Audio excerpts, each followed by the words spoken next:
Avoidant breakups are not normal breakups. They're not normal breakups at all. It's psychological whiplash. You go from feeling on cloud nine, euphoric, like you've met your person, you have your future planned out, it's with them, to suddenly feeling like you're being thrown in the trash, like you never even mattered. They're cold, they're shut down, and there's no semblance of that person that you fell in love with. That person is gone, checked out. In a normal breakup, there's a conversation that's had. It's not blindsiding. You see it coming. There's been communication, there's empathy, there's closure. When you're breaking up with a dismissive avoidant or a fearful avoidant that leans heavily dismissive, that conversation doesn't happen. There's no closure. When you push for answers, you're given vagueness at best, like, oh, we're just incompatible, I'm just not ready, or silence at worst, just getting ghosted. And the end result is you're searching for answers, and the harder you press, you can't get any. You start blaming yourself, thinking that it must be that you did wrong. It must be something to do with your worth. Second guessing every part of the relationship, replaying it over and over and over again in your mind.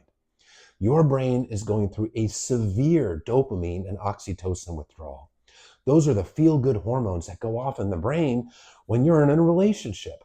Dopamine's the reward hormone. Oxytocin's the bonding hormone. You've been bonded to this person, and that bond is suddenly severed. And your brain really is going through withdrawal, like it's withdrawing from a hard drug. And your subconscious mind is viewing them as the only way to get back to that happy, feel-good place. You feel like your future's been robbed from you. And any person that says, oh, well, you just get over it, that person has never gone through this kind of breakup. Yes, you will get over it. You will recover, but it is a much harder process than a normal breakup because it's not a normal breakup. You go from 60 to 0 in the blink of an eye. And it's not because you never even mattered. That's not true. It's not because you did anything wrong, and it has nothing to do with your worth and everything to do with their fears around intimacy. This is a person that was emotionally neglected in childhood, often not even knowing they were emotionally neglected.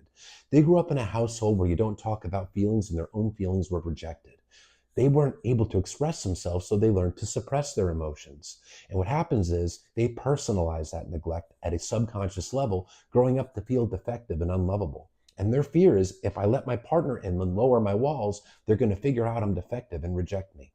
So emotional intimacy with a partner that makes them feel something feels scary because they think it means inevitable heartbreak, rejection, and shame for them. It's a maladaptive self-defense mechanism and has nothing to do with your worth, but boy, is it painful to go through.